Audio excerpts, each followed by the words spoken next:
So mo na tong kuan bossing idle rumble rapid backfire remote sa 10 mode. So first nimo buhaton mga boss is naka-wiring na ni siya mga boss. Oh. Tulo ka wire na akong giko na gigawas. Tap lang nimo ning positive na napay siya tagging negative sa negative pud na supply, positive sa battery. So kaning isa is sa pulser sa imong motor. Naram na doy sa may stator banda mga boss. Pulser may tap rin nimo na siya mga boss. So pagkuan mo na mga boss, so nanay siya fuse box sa sulod para in kaso naikuan mo butong fuse. So kani siya ang purpose ni pang safety po ni siya. Pagkuan na siya i-on nimo na siya dire. Tapos click lang nimo ning power pod sa imong remote. So function na siya mga boss.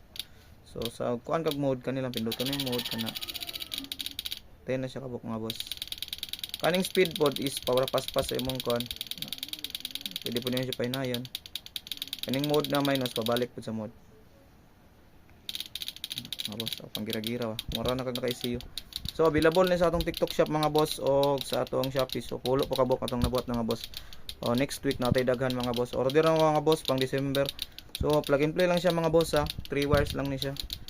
Sikan sa battery nya kanay pulser. Mura mga boss, wala na kailangan buhaton. Easy to install siya mga boss. So, limpyo pod, nya di na ka mahasol. Pag gumani man na mga boss, off nimo siya dire. Kung gusto kag safe, open nyo siya 3. Okay. Thank you. Order na mga boss.